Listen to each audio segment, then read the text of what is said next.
لومړی خو د ټولو هغه څخه زړه له تله مننه کوم چې تر دې دمه زموږ سره دي او زموږ چینل یې سبسکرایب کړی دی. که مو زموږ چینل نه وي سبسکرایب کړی نو مهرباني وکړئ په سبسکرایب بټن باندې کلیک کړئ او که ویډیو مو خوښه شوه نو په لایک بټن باندې کلیک کړئ. د نور سره د شریکولو لپاره په شیر بټن باندې کلیک وکړئ او د خپل نظر د وړاندې کولو لپاره یا تبصرې کولو لپاره د کمنټس په برخه کې خپل نظر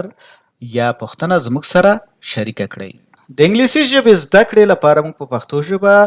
بېلابېل روزنیز پروګرامونه جوړ کړي دي او دې چینل ته مو پورته کړي. په امریکا کې د پرمټ ترلاسه کولو لپاره موږ بېلابېل روزنیز پروګرامونه په پښتو او دري ژبه جوړ کړي دي. تاسو کولی شئ چې د دې نه ګټه پورته کړئ.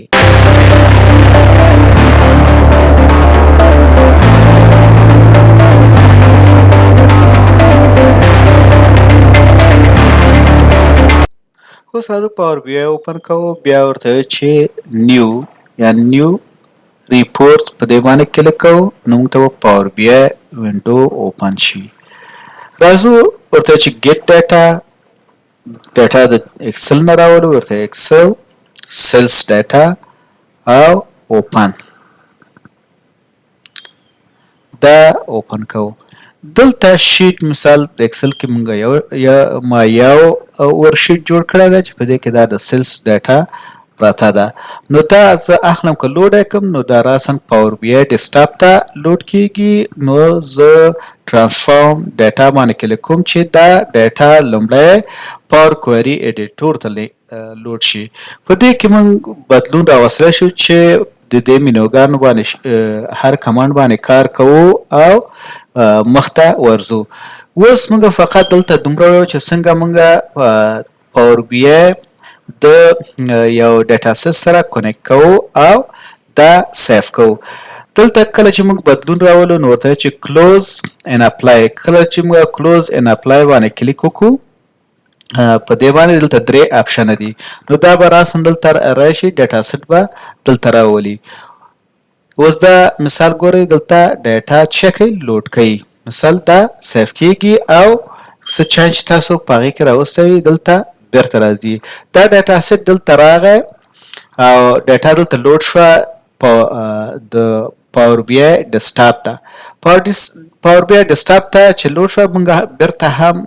چیرته تللی شو؟ پاور کوئري ایډیټر ته تللی شو. څنګه لومړی په هوم باندې کلیک کوو، بیا راځو دلته مثال ټرانسفارم ډاټا باندې کلیک کوو. کله چې په دې کلیک کوو موږ بیرته چیرته رالو؟ پاور کوئري ایډیټر ته. دې ځای کې موږ د دې نوم هم بدلولی شو چې مثال ورته چې رینیم د دې نوم بدل کړو، یو بل نوم ورته ورکړو. په دې باندې موږ کولی شو چې خو دلته د ډیټابیس یا د نور سیستمونو په شان دلته دا دومره ضرور نه ده چې مثال تاسو دلته لکه هلته موږ کله چې ټیبل جوړو نو انډرسکور ورکو یا دغه ورکو چې په دې شکل سره دا دغه شي نوم سیستم ورته جوړ کړو. اوس راځو مخکې مو دا وکړو چې دا د پاور کوئري نه دا کلوز هم که او هغه سیو چینج هم چې دلته موږ په پاور کوئري کې راوړه هغه اپلای که یا چینج هم پکې راوله. اوس ځان ته وایم چې کلوز، کله چې کلوز باندې کلیک کړم نو دا به کلوز شي، خو هغه چینج په دې کې سیف شوی نه دی یا ګورئ دلته هغه ډیش دا راغلی نه دی. زه دلته ورته وایم چې اپلای چینج. کله چې اپلای چینج باندې کلیک کړم نو هغه کوم چینج چې ما په پاور کوئري ایډیټر کې راوړی هغه دلته په دې کې راځي. نو زه په دې باندې چک کوم اپلای چینج او که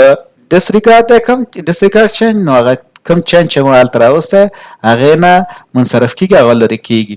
اوس ورته وایم چې اپلای چینج، مثال دغه چینج ګوره دلته دا چینج دلته راغلی. دلته هم تاسو کولی شئ چې مثال د دغه فایل نوم بدل کړئ، ډبل کلیک کړئ په دې باندې دیز نه کولی شئ د ډاټا سیټ نوم دلته څه کړئ چینج کړئ یا بدل کړئ. اوس د دې نوم مو بدل کړو، بیا زه راځم پاور کوئري ایډیټر ته ځم، په ټرانسفارم ډاټا باندې کلیک کوم. دلته چې زه رالم په دې باندې ګوره کوم چینج چې ما هلته راوستی و په هغې کې هغه دلته راغی. دې باندې رایټ کلیک کوم، ورته وایم چې پراپرتیز. په دې ځای کې هم زه د دې نوم بدلولای شم د دې ډیټا سیټ نوم زه بدلولای شم ورته مې نوم ورکړو چې سیلز انډرسکور ډیټا بیا ورته چې اوکې کله مې چې اوکې باندې کلیک کړ بیا راځم مخکې مو ویل چې کلوز هلته بیا په پاور بی آی ډیسکټاپ کې نو بیا هلته موږ په اپلای چینج باندې کلیک کړو دلته زه ورته چې اپلای چینج څه چینج مو چې راوستی هغه اپلای کړه لوډ یې کړه چېرته پاور بی آی ډیسکټاپ ته لوډ کړه یا هلته یې راوله که اوس دلته کلیک کړم چې کلوز نو هغه چینج ما الریډي یا مخکې د مخه ما چې کړو سیف کړو اپلای کړو نو دلته راغی هغه چینج شو اوس دلته په مینو کې موږ ته پاپ اپ وینډو رانغله یا پاپ اپ مینو رانغله چې موږ ته وښایي چې مثال دلته اپلای چینج یا ډسریګارډ چینج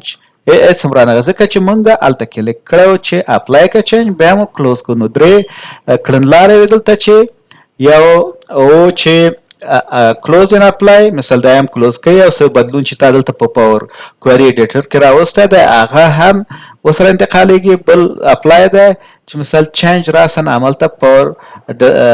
پاور بی آی ډیسکټاپ وینډو ته یا پاور بی آی ډیسکټاپ دغه ته ور انتقالوي او کله که ته دا چینج ونه کړې نو ورته چې کلوز نو بیا په پاور بی آی ډیسکټاپ کې تا نه پوښتنه کوي کوم بدلون چې تا دلته راوستو هلته ستا نه پوښتنه کوي چې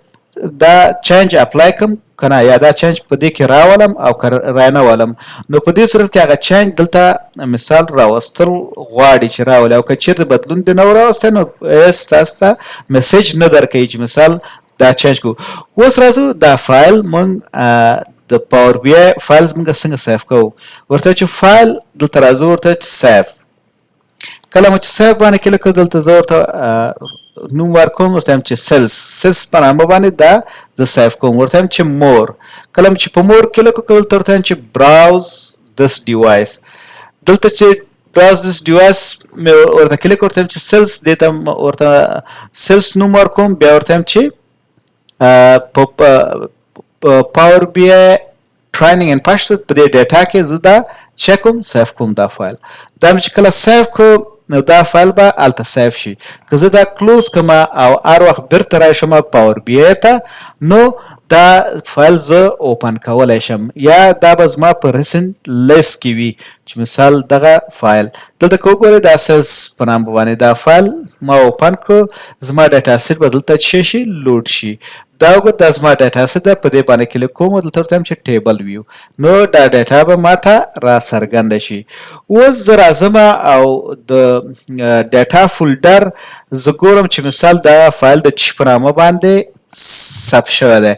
راځم ډیټا فولډر ته په دې ډیټا فولډر کې دا سیلز په نامه باندې ثبت شوی دی او د دې پراپرټیز ته راځم پراپرټیز ته چې کله زه رالم دلته ګورم د دې پاور بی آی د فایل ایکسټنشن څه دی پی بی آی ایکس یعنی دا د پاور بی آی ډیسکټاپ کې کوم فایل چې تاسو سیف کړئ نو د دې ایکسټنشن به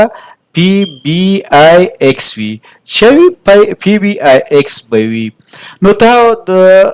پاور بی آی د فایل سیف کول او د ډیټا سیټ د نوم بدلول